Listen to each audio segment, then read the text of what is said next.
Good morning, students. Now we will start our topic number 4th of 16th chapter. ਤਾਂ ਕੱਲ ਆਪਾਂ flexible exchange rate complete ਕਰ ਚੁੱਕੇ ਹਾਂ। ਅੱਜ ਆਪਾਂ ਉਹਦੇ ਮੈਰਿਟਸ ਤੇ ਡੀਮੈਰਿਟਸ ਨੂੰ ਡਿਸਕਸ ਕਰਦੇ ਹਾਂ। ਤਾਂ ਸਭ ਤੋਂ ਪਹਿਲਾਂ ਇਹਦੇ ਮੈਰਿਟਸ ਦੇਖੋ, ਜਿਹਨੂੰ ਐਡਵਾਂਟੇਜ ਵੀ ਬੋਲਿਆ ਜਾਂਦਾ। ਇਹਦੇ ਲਾਭ ਕੀ ਆ? ਤਾਂ ਫਸਟ ਆਫ ਆਲ ਦੇਖੋ, more freedom on domestic economic front, ਮਤਲਬ ਘਰੇਲੂ ਆਰਥਿਕ ਮੋਰਚੇ ਦੀ ਜ਼ਿਆਦਾ ਆਜ਼ਾਦੀ। ਆਪਾਂ ਨੂੰ ਪਤਾ ਜੋ ਫਿਕਸਡ ਐਕਸਚੇਂਜ ਰੇਟ ਸੀਗਾ ਉਹ ਗਵਰਨਮੈਂਟ ਦੁਆਰਾ ਹੀ ਲਗਾਇਆ ਜਾਂਦਾ ਸੀ, ਉਹਦੇ ਦੁਆਰਾ ਹੀ ਫਿਕਸ ਕੀਤਾ ਜਾਂਦਾ ਸੀ। ਪਰ ਫਲੈਕਸੀਬਲ ਐਕਸਚੇਂਜ ਰੇਟ ਕਿਹਦੇ ਉੱਤੇ ਡਿਪੈਂਡ ਕਰਦਾ? ਡਿਮਾਂਡ ਤੇ ਸਪਲਾਈ ਦੀਆਂ ਫੋਰਸਿਸ ਦੇ ਉੱਤੇ। ਮਤਲਬ ਇਸ ਪੁਆਇੰਟ ਦੇ ਵਿੱਚ ਕੀ ਲਿਖਣਾ ਕਿ ਆਪਣੀ ਇਕੋਨਮੀ ਦੇ ਵਿੱਚ ਜੋ ਵੀ ਕਿਸੇ ਵੀ ਦੇਸ਼ ਦੀ ਸਰਕਾਰ ਹੁੰਦੀ ਆ ਉਹਨੂੰ ਪੂਰੀ ਤਰ੍ਹਾਂ ਆਜ਼ਾਦੀ ਹੁੰਦੀ ਆ ਕਿ ਆਪਦੀਆਂ ਆਰਥਿਕ ਨੀਤੀਆਂ ਉਹ ਆਪਦੇ ਹਿਸਾਬ ਦੇ ਨਾਲ ਬਣਾਉਣ। ਠੀਕ ਹੈ, ਤਾਂ ਕਰਕੇ ਕਹਿੰਦੇ ਇਹਦੇ ਵਿੱਚ ਉਹਨਾਂ ਨੂੰ ਪੂਰੀ ਤਰ੍ਹਾਂ ਆਜ਼ਾਦੀ ਹੁੰਦੀ ਹੈ ਕਿ ਉਹ ਆਪਣੀਆਂ ਸਾਰੀਆਂ ਜਿਹੜੀਆਂ ਘਰੇਲੂ ਡੋਮੈਸਟਿਕ ਲੈਵਲ ਤੇ ਉਹਨਾਂ ਨੇ ਇਕਨੋਮਿਕ ਪਲੈਨਿੰਗਸ ਕੀਤੀਆਂ ਹੁੰਦੀਆਂ ਉਹ ਆਪਦੇ ਹਿਸਾਬ ਨਾਲ ਉਹਨਾਂ ਨੂੰ ਇੰਪਲੀਮੈਂਟ ਕਰਨ। ਠੀਕ ਹੈ, ਕਿਉਂਕਿ ਇਹਦੇ ਵਿੱਚ ਆਪਾਂ ਪੜ੍ਹ ਚੁੱਕੇ ਹਾਂ ਵੀ ਕਿਸੇ ਤਰ੍ਹਾਂ ਦੇ ਕੋਈ ਫੋਰਨ ਕਰੰਸੀਜ਼ ਦੇ ਭੰਡਾਰ ਦੀ ਲੋੜ ਨਹੀਂ ਪੈਂਦੀ, ਉਹਨਾਂ ਦਾ ਰਿਜ਼ਰਵ ਨਹੀਂ ਰੱਖਣਾ ਪੈਂਦਾ। ਤਾਂ ਕਰਕੇ ਕਹਿੰਦੇ ਉਹਨਾਂ ਨੂੰ ਫੋਰਨ ਕਰੰਸੀ ਨੂੰ ਰੱਖਣ, ਉਹਨੂੰ ਭੰਡਾਰ ਆਪਾਂ ਕਹਿ ਸਕਦੇ ਹਾਂ ਭੰਡਾਰ ਦੇ ਵਿੱਚ ਮੇਨਟੇਨ ਕਰਨ ਦੇ ਲਈ। ਠੀਕ ਹੈ, ਤੇ ਉਹਨੂੰ ਲੰਮੇ ਸਮੇਂ ਤੱਕ ਬਣਾਈ ਰੱਖਣ ਤੇ ਜੋ ਕਾਸਟ ਆਉਂਦੀ ਹੈ, ਠੀਕ ਹੈ, ਉਹ ਵੀ ਕੀ ਹੈ, ਰਿਮੂਵ ਹੋ ਜਾਂਦੀ ਹੈ। ਮਤਲਬ ਕਿਸੇ ਤਰ੍ਹਾਂ ਦੀ ਕੋਈ ਵੀ ਕਾਸਟ ਕਿਸੇ ਵੀ ਕੰਟਰੀ ਨੂੰ ਨਹੀਂ ਲੱਗਦੀ, ਮਤਲਬ ਉਹਨਾਂ ਦੀ ਕੀ ਹੈ, ਬੱਚਤ ਹੋ ਜਾਂਦੀ ਹੈ। ਇਸ ਤੋਂ ਅੱਗੇ ਦੇਖੋ, ਪ੍ਰਮੋਸ਼ਨ ਆਫ ਇੰਟਰਨੈਸ਼ਨਲ ਟ੍ਰੇਡ। ਤਾਂ ਇੰਟਰਨੈਸ਼ਨਲ ਟ੍ਰੇਡ ਦੇ ਲੈਵਲ ਤੇ ਦੇਖੀਏ ਤਾਂ ਇਹ ਬਹੁਤ ਹੀ ਜ਼ਿਆਦਾ ਕੀ ਆ, ਅੰਤਰਰਾਸ਼ਟਰੀ ਵਪਾਰ ਨੂੰ ਉਤਸ਼ਾਹਿਤ ਕਰਦਾ, ਉਹਨੂੰ ਵਧਾਉਂਦਾ, ਉਹਨੂੰ ਬੂਸਟ ਅਪ ਕਰਦਾ। ਕਿਉਂਕਿ ਇਹਦੇ ਵਿੱਚ ਕਹਿੰਦੇ ਕਿਸੇ ਤਰ੍ਹਾਂ ਦਾ ਕੋਈ ਵੀ ਰਿਸਟ੍ਰਿਕਸ਼ਨ ਨਹੀਂ ਹੁੰਦੀ। ਗਵਰਨਮੈਂਟ ਕਿਸੇ ਤਰ੍ਹਾਂ ਦੇ ਵਪਾਰ ਦੇ ਵਿੱਚ, ਟ੍ਰੇਡ ਦੇ ਵਿੱਚ ਆਪਣੀ ਇੰਟਰਫੇਰੈਂਸ ਨਹੀਂ ਕਰਦੀ। ਮਤਲਬ ਜਿਹੜਾ ਵਪਾਰ ਕੀ ਹੁੰਦਾ, ਆਪਾਂ ਕਹਿ ਸਕਦੇ ਹਾਂ ਉਹ ਸੁਤੰਤਰ ਹੁੰਦਾ, ਉਹ ਫਰੀडम ਹੁੰਦੀ ਆ ਉਹਦੇ ਵਿੱਚ। ਮਤਲਬ ਇਹਦੇ ਵਿੱਚ ਜੋ ਵੀ ਮਨੀ ਦਾ ਜਾਂ ਕੈਪੀਟਲ ਦਾ ਫਲੋ ਹੁੰਦਾ ਉਹ ਵੀ ਕੀ ਹੁੰਦਾ, ਫ੍ਰੀ ਹੁੰਦਾ, ਜਿਹਦੇ ਨਾਲ ਇੰਟਰਨੈਸ਼ਨਲ ਟ੍ਰੇਡ ਦੇ ਵਿੱਚ ਕੀ ਆ, ਹੋਰ ਵੀ ਇਨਕਰੀਜ਼ ਆ ਜਾਂਦਾ। ਤਾਂ ਇਸ ਤੋਂ ਅੱਗੇ ਦੇਖੋ, ਇਨਕਰੀਜ਼ ਇਨ ਇੰਟਰਨੈਸ਼ਨਲ ਲਿਕੁਇਡਿਟੀ, ਅੰਤਰਰਾਸ਼ਟਰੀ ਤਰਲਤਾ ਦੇ ਵਿੱਚ ਵਾਧਾ। ਇੰਟਰਨੈਸ਼ਨਲ ਲਿਕੁਇਡਿਟੀ ਦਾ ਮਤਲਬ ਹੁੰਦਾ ਕਿ ਵੱਖ-ਵੱਖ ਤਰ੍ਹਾਂ ਦੀਆਂ ਕਿਸੇ ਵੀ ਦੇਸ਼ ਦੀਆਂ ਦੂਸਰੇ ਦੇਸ਼ਾਂ ਦੀਆਂ ਫੋਰਨ ਕਰੰਸੀਜ਼ ਨੂੰ ਉਹਦੇ ਰਿਜ਼ਰਵਸ ਰੱਖਣੇ। ਠੀਕ ਹੈ, ਉਹਨਾਂ ਨੂੰ ਮੇਨਟੇਨ ਕਰਕੇ ਰੱਖਣਾ। ਤਾਂ ਆਪਾਂ ਨੂੰ ਪਤਾ ਫਲੈਕਸੀਬਲ ਐਕਸਚੇਂਜ ਰੇਟ ਦੇ ਵਿੱਚ ਇੱਦਾਂ ਫਿਕਸਡ ਨਹੀਂ ਕੀਤਾ ਜਾਂਦਾ ਵੀ ਤੁਹਾਡੇ ਕੋਲ ਇੰਨੇ ਰਿਜ਼ਰਵਸ ਹੋਣੇ ਚਾਹੀਦੇ ਆ। ਇੰਟਰਨੈਸ਼ਨਲ ਲਿਕੁਇਡਿਟੀ ਦੇ ਮਤਲਬ ਇੰਟਰਨੈਸ਼ਨਲ ਜਾਂ ਫੋਰਨ ਕਰੰਸੀਜ਼ ਦੇ ਤੁਹਾਡੇ ਕੋਲ ਕੀ ਆ, ਰਿਜ਼ਰਵ ਹੋਣੇ ਚਾਹੀਦੇ ਆ। ਮਤਲਬ ਇਹਦੇ ਵਿੱਚ ਸਾਰੇ ਤਰ੍ਹਾਂ ਦੇ ਕੀ ਆ, ਜਿਹੜੇ ਆਪਾਂ ਕਹਿ ਸਕਦੇ ਹਾਂ ਇੰਟਰਨੈਸ਼ਨਲ ਲਿਕੁਇਡਿਟੀ ਨਾਲ ਸੰਬੰਧ ਰੱਖਣ ਵਾਲੀਆਂ ਸਾਰੀਆਂ ਸਮੱਸਿਆਵਾਂ ਕੀ ਹੋ ਗਈਆਂ, ਹੱਲ ਹੋ ਗਈਆਂ। ਕਿਉਂਕਿ ਇਹਦੇ ਵਿੱਚ ਕਿਸੇ ਤਰ੍ਹਾਂ ਦੇ ਆਪਾਂ ਮੁਦਰਾ ਭੰਡਾਰਾਂ ਦੀ ਲੋੜ ਨਹੀਂ ਪੈਂਦੀ। ਇਸ ਤੋਂ ਬਿਨਾਂ ਦੇਖੋ, ਕਹਿੰਦੇ ਸੋਲਿਊਸ਼ਨ ਆਫ BOP ਪ੍ਰੋਬਲਮ, ਮਤਲਬ ਬੈਲੈਂਸ ਆਫ ਪੇਮੈਂਟ ਦੇ ਵਿੱਚ ਜੋ ਪ੍ਰੋਬਲਮਸ ਆਉਂਦੀਆਂ। ਤਾਂ ਆਪਾਂ ਨੂੰ ਪਤਾ ਵੀ ਬੈਲੈਂਸ ਆਫ ਪੇਮੈਂਟ ਕਈ ਵਾਰੀ ਕੀ ਆ, ਅਸੰਤੁਲਿਤ ਹੋ ਜਾਂਦਾ, ਉਹਦੇ ਵਿੱਚ ਡਿਸਇਕੁਇਲਿਬਰੀਅਮ ਹੋ ਜਾਂਦਾ। ਤਾਂ ਦੇਖੋ ਕਹਿੰਦੇ ਜੇ ਬਾਈ ਚਾਂਸ ਆਪਣੀ ਇਕੋਨਮੀ ਦੇ ਵਿੱਚ ਡੈਫਿਸਿਟ ਬਜਟ ਹੋ ਜਾਂਦਾ, ਮਤਲਬ BOP ਦੇ ਵਿੱਚ ਡੈਫਿਸਿਟ ਆ ਜਾਂਦਾ, ਘਾਟਾ ਆ ਜਾਂਦਾ, ਤਾਂ ਉਹ ਘਾਟੇ ਨੂੰ ਕਿੱਦਾਂ ਪੂਰਾ ਕਰਦੇ ਆ? ਕਹਿੰਦੇ ਜਿਹੜੀ ਆਪਣੀ ਮਨੀ ਵੈਲਿਊ ਹੁੰਦੀ ਆ ਆਪਣੀ ਕਰੰਸੀ ਦੀ, ਠੀਕ ਹੈ, ਉਹਨੂੰ ਘਟਾ ਦਿੱਤਾ ਜਾਂਦਾ। ਤਾਂ ਆਪਣੀ ਕਰੰਸੀ ਦੀ ਵੈਲਿਊ ਘਟਣ ਦੇ ਨਾਲ ਉਹ ਆਪਣੀ ਕਰੰਸੀ ਕੀ ਆ, ਦੂਸਰੇ ਦੇਸ਼ਾਂ ਦੇ ਲਈ ਕੀ ਹੋ ਜਾਂਦੀ ਹੈ, ਸਸਤੀ ਹੋ ਜਾਂਦੀ ਆ। ਮਤਲਬ ਆਪਣੇ ਜਿਹੜੇ ਐਕਸਪੋਰਟਸ ਹੁੰਦੇ ਆ ਉਹਦੇ ਵਿੱਚ ਵਾਧਾ ਹੋ ਜਾਂਦਾ ਤੇ ਉਹਦੇ ਨਾਲ ਆਪਾਂ ਨੂੰ ਕੀ ਆ, ਪੇਮੈਂਟਸ ਜ਼ਿਆਦਾ ਪ੍ਰਾਪਤ ਹੁੰਦੀਆਂ। ਮਤਲਬ ਕੀ ਆ, ਰਿਸਿਪਟ ਪ੍ਰਾਪਤ ਹੁੰਦੀਆਂ, ਜਿਹਦੇ ਨਾਲ ਆਪਣਾ ਜਿਹੜਾ BOP ਆ ਡਿਸਇਕੁਇਲਿਬਰੀਅਮ ਤੋਂ ਇਕੁਇਲਿਬਰੀਅਮ ਦੇ ਵਿੱਚ ਆ ਜਾਂਦਾ। ਤਾਂ ਇਸ ਤੋਂ ਅੱਗੇ ਦੇਖੋ, ਇਨਕਰੇਜ ਦਾ ਇਕਨੋਮਿਕ ਡਿਵੈਲਪਮੈਂਟ। ਤਾਂ ਇਹ ਬਹੁਤ ਜ਼ਿਆਦਾ ਇੰਪੋਰਟੈਂਟ ਪੁਆਇੰਟ ਹੈ ਕਿ ਜਿਹੜਾ ਫਲੈਕਸੀਬਲ ਐਕਸਚੇਂਜ ਰੇਟ ਆ ਉਹਦੇ ਨਾਲ ਇਕਨੋਮਿਕ ਡਿਵੈਲਪਮੈਂਟ ਦੇ ਵਿੱਚ ਵੀ ਕੀ ਆ, ਵਾਧਾ ਹੁੰਦਾ, ਆਰਥਿਕ ਵਿਕਾਸ ਨੂੰ ਉਤਸ਼ਾਹ ਪ੍ਰਦਾਨ ਹੁੰਦਾ। ਕਿਉਂਕਿ ਜਿਹੜਾ ਆਪਣਾ ਫਲੈਕਸੀਬਲ ਐਕਸਚੇਂਜ ਰੇਟ ਆ ਉਹਦੇ ਨਾਲ ਫੁੱਲ ਇੰਪਲਾਇਮੈਂਟ ਦਾ ਜਿਹੜਾ ਆਪਾਂ ਕਹਿ ਸਕਦੇ ਹਾਂ ਓਬਜੈਕਟਿਵ ਹੁੰਦਾ ਉਹ ਅਚੀਵ ਹੋ ਜਾਂਦਾ। ਇਸ ਤੋਂ ਬਿਨਾਂ ਇਹਦੇ ਵਿੱਚ ਜੋ ਵੀ ਮੋਨੀਟਰੀ ਪਾਲਿਸੀ ਦੇ ਵਿੱਚ ਜੋ ਵੀ ਚੇਂਜਸ ਕਰਨੇ ਹੁੰਦੇ ਆ, ਠੀਕ ਹੈ, ਤਾਂ ਉਹ ਕੀ ਆ, ਫਲੈਕਸੀਬਲ ਐਕਸਚੇਂਜ ਰੇਟ ਦੇ ਵਿੱਚ ਕੀਤੇ ਜਾ ਸਕਦੇ ਆ। ਠੀਕ ਹੈ, according to the situation of any country. ਤਾਂ ਕਰਕੇ ਜਿਹੜੀ ਉਹਦੀ ਗਰੋਥ ਤੇ ਡਿਵੈਲਪਮੈਂਟ ਦੇ ਵਿੱਚ ਕੀ ਆ, ਹੋਰ ਵੀ ਵਾਧਾ ਹੋ ਜਾਂਦਾ। ਇਸ ਤੋਂ ਅੱਗੇ ਦੇਖੋ, ਸ਼ੌਕ ਓਬਜ਼ਰਵਰ ਕੀ ਹੁੰਦਾ? ਓਬਜ਼ਰਵ ਕਰਨਾ ਮਤਲਬ ਕਿਸੇ ਚੀਜ਼ ਨੂੰ ਆਪਣੇ ਅੰਦਰ ਸਮਾ ਲੈਣਾ।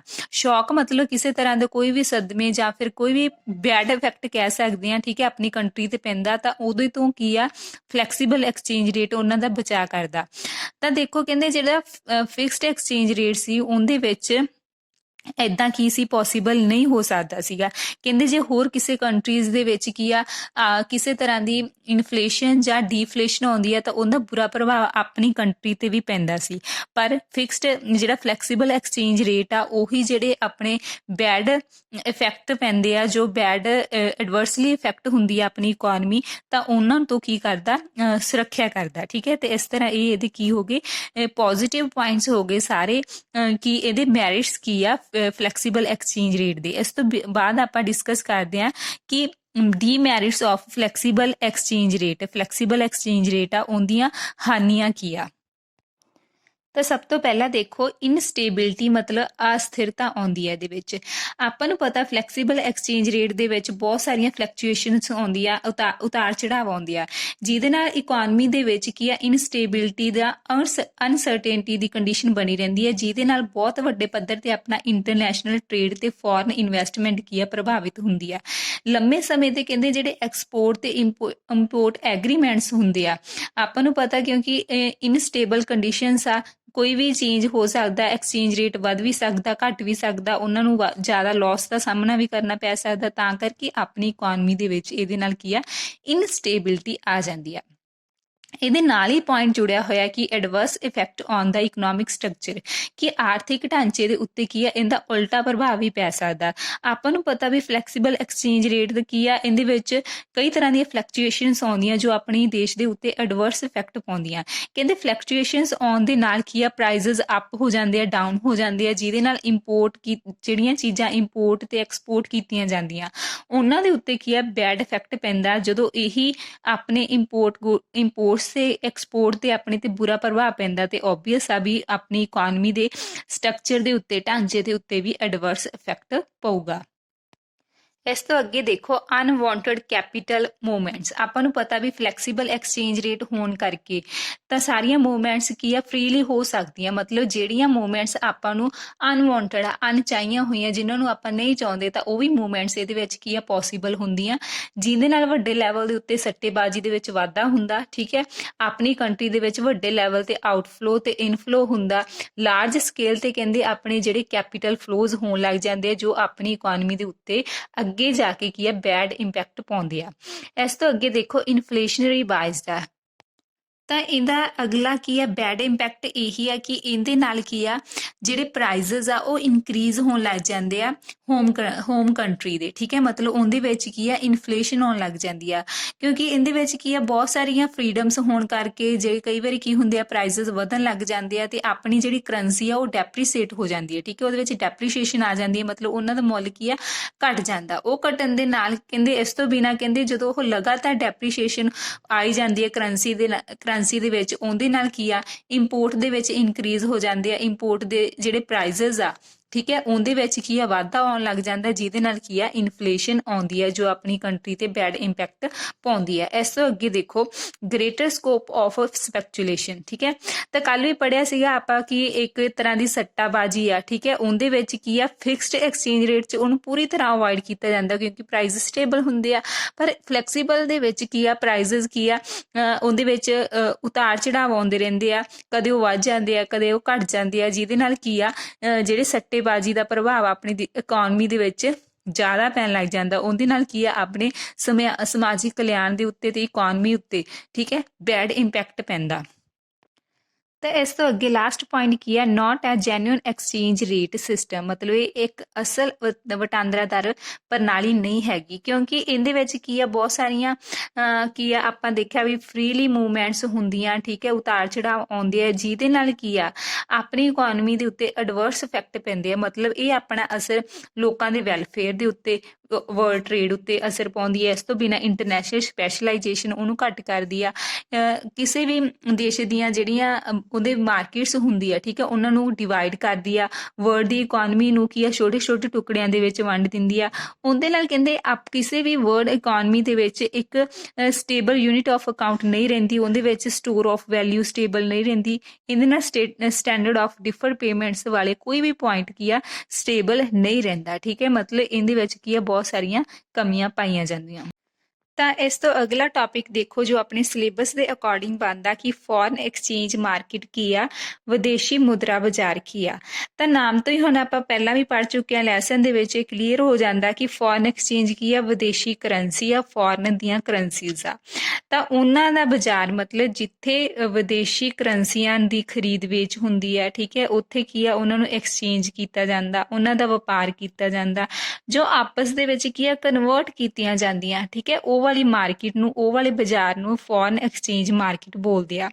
ਤਾਂ ਦੇਖੋ ਇਹਨੂੰ ਕਿੱਦਾਂ ਲਿਖਾਂਗੇ ਆਪਾਂ, ਕਹਿੰਦੇ foreign exchange market refers to a market, ਕਹਿੰਦੇ ਇਹ ਉਹ ਵਾਲੀ ਮਾਰਕੀਟ ਨੂੰ ਰੈਫਰ ਕਰਦੀ ਆ ਜਿਹਦੇ ਵਿੱਚ ਇਨ ਵਿੱਚ ਕਰੰਸੀਜ਼ ਆਰ ਵੇਰੀਅਸ ਕੰਟਰੀਜ਼, ਤਾਂ ਜਿਹਦੇ ਵਿੱਚ ਵੱਖ-ਵੱਖ ਦੇਸ਼ਾਂ ਦੀਆਂ ਕਰੰਸੀਜ਼ ਕੀ ਹੁੰਦੀਆਂ, ਐਕਸਚੇਂਜ ਕੀਤੀਆਂ ਜਾਂਦੀਆਂ, ਮਤਲਬ ਉਹਨਾਂ ਦਾ ਲੈਣ ਦੇਣ ਕੀਤਾ ਜਾਂਦਾ।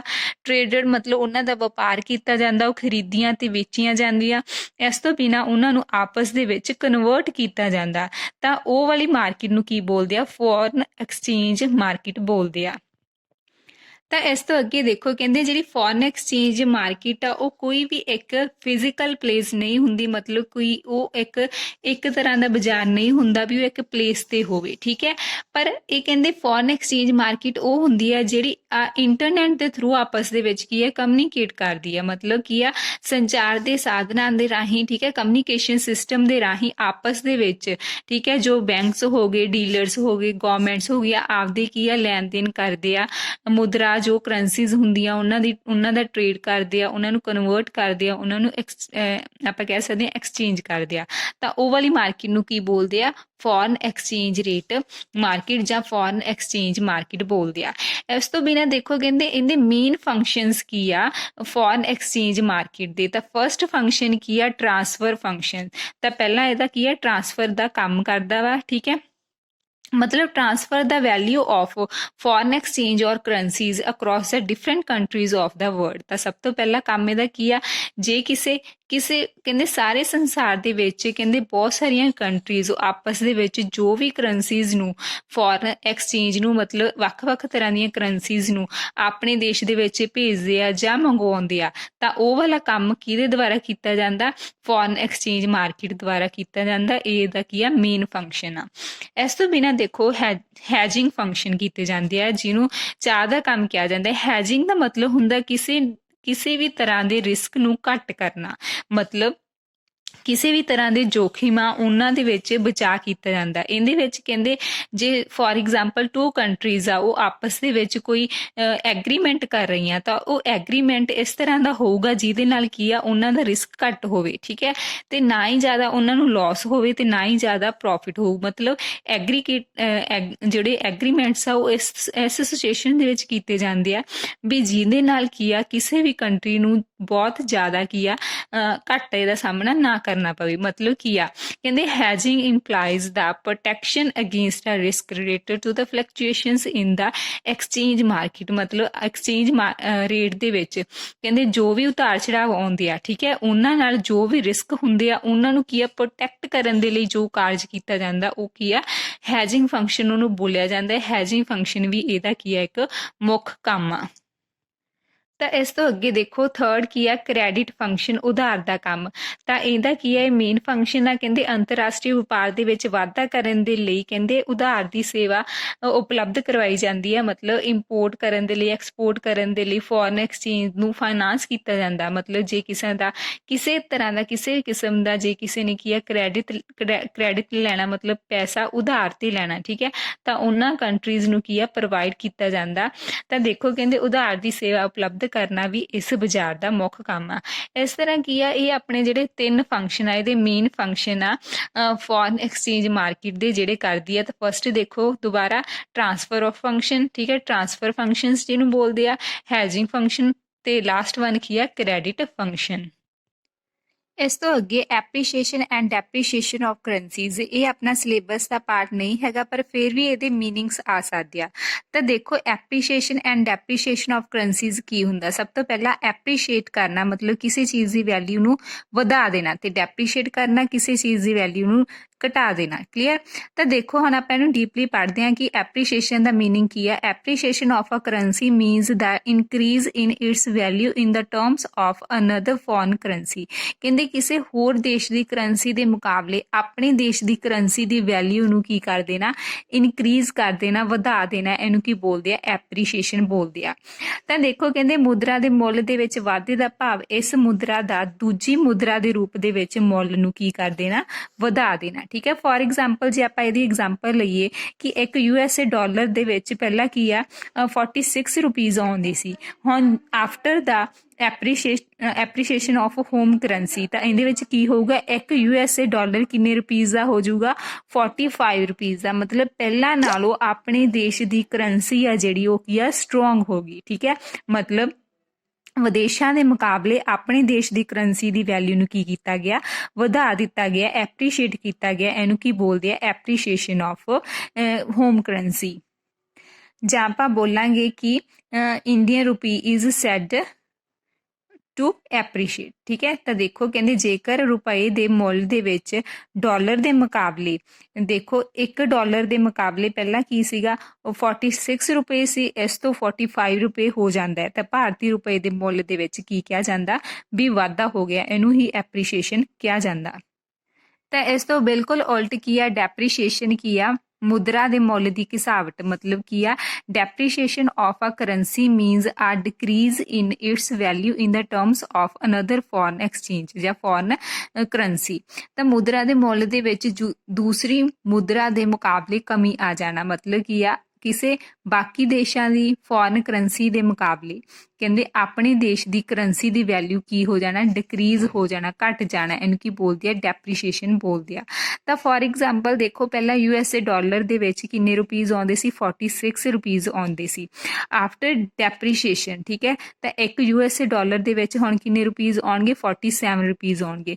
ਮਤਲਬ ਆਪਣੀ ਜਿਹੜੀ ਕਰੰਸੀ ਆ, ਠੀਕ ਹੈ, ਮਤਲਬ ਆਪਣੇ ਰੁਪੀਜ਼ ਕੀ ਆ, ਡੈਪਰੀਸ਼ੀਏਟ ਹੋ ਗਏ। ਮਤਲਬ ਇਹਨਾਂ ਦੀ ਵੈਲਿਊ ਕੀ ਹੋ ਗਈ, ਵਿਦੇਸ਼ਾਂ ਦੀ ਕਰੰਸੀ ਦੀ ਵੈਲਿਊ ਦੇ ਮੁਕਾਬਲੇ ਕੀ ਹੋ ਗਈ, ਵੀਕ ਹੋ ਗਈ। ਮਤਲਬ ਕੀ ਆ, ਉਹਦੀ ਵੈਲਿਊ ਘਟ ਗਈ। ਇਸ ਘਟੀ ਹੋਈ ਵੈਲਿਊ ਨੂੰ ਆਪਾਂ ਕੀ ਬੋਲਦੇ ਹਾਂ, ਡੈਪਰੀਸ਼ੀਏਸ਼ਨ ਬੋਲਦੇ ਹਾਂ।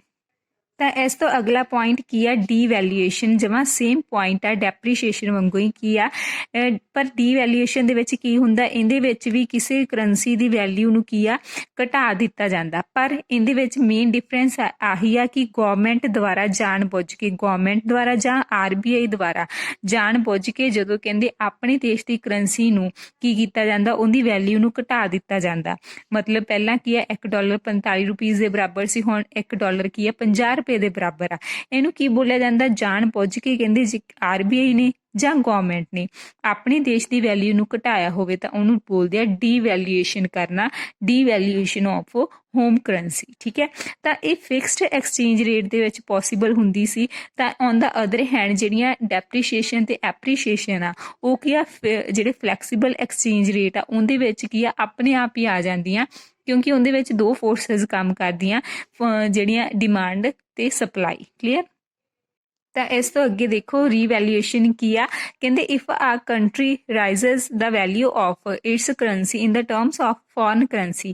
ਤਾਂ ਦੇਖੋ ਕਹਿੰਦੇ ਜਦੋਂ ਜਾਣ ਬੁੱਝ ਕੇ ਕਿਸੇ ਦੇਸ਼ ਦੀ ਸਰਕਾਰ ਜਾਂ RBI ਆਪਣੀ ਕਰੰਸੀ ਦੀ ਵੈਲਿਊ ਨੂੰ ਵਧਾ ਦਿੰਦੀ ਆ ਇਨ the terms of foreign currency, ਮਤਲਬ ਦੂਸਰੇ ਵਿਦੇਸ਼ੀ ਮੁਦਰਾ ਦੇ ਮੁਕਾਬਲੇ ਆਪਣੀ ਦੇਸ਼ ਦੀ ਮੁਦਰਾ ਦੇ ਮੁੱਲ ਵਿੱਚ ਕੀ ਕਰ ਦਿੰਦੀ ਆ, ਵਾਧਾ ਕਰ ਦਿੰਦੀ ਆ। ਉਹਨੂੰ ਕੀ ਬੋਲਿਆ ਜਾਂਦਾ, ਰੀਵੈਲਿਊਏਸ਼ਨ ਬੋਲਿਆ ਜਾਂਦਾ। ਤਾਂ ਹੁਣ ਅੱਗੇ ਆਪਾਂ ਇਹਦੀ ਐਗਜ਼ਾਮਪਲ ਲਵਾਂਗੇ। ਜਿਵੇਂ $1 ਪਹਿਲਾਂ ਕੀ ਸੀਗਾ, 75 ਰੁਪੀਜ਼ ਦਾ ਸੀਗਾ, ਹੁਣ $1 ਕਿੰਨੇ ਰੁਪੀਜ਼ ਦਾ ਹੋ ਗਿਆ, 50 ਰੁਪੀਜ਼ ਦਾ ਹੋ ਗਿਆ। ਮਤਲਬ ਕੀ ਆ, ਆਪਣਾ ਡਾਲਰ, ਆਪਣਾ ਰੁਪੀ ਉਹਨਾਂ ਦੇ ਮੁਕਾਬਲੇ ਕੀ ਆ, ਸਟਰੋਂਗ ਹੋ ਗਿਆ। ਮਤਲਬ ਕੀ ਆ, ਗਵਰਨਮੈਂਟ ਨੇ ਜਾਣ ਬੁੱਝ ਕੇ ਕੀ ਆ, ਰੀਵੈਲਿਊਏਸ਼ਨ ਕਰਤੀ, ਆਪਣੀ ਕਰੰਸੀ ਦੀ ਵੈਲਿਊ ਨੂੰ ਕੀ ਆ, ਵਧਾਤਾ। ਇਸੇ ਨਾਲ ਹੀ ਆਪਣਾ ਸਾਰਾ ਚੈਪਟਰ ਇੱਥੇ ਫਿਨਿਸ਼ ਹੋ ਜਾਂਦਾ। Thank you students.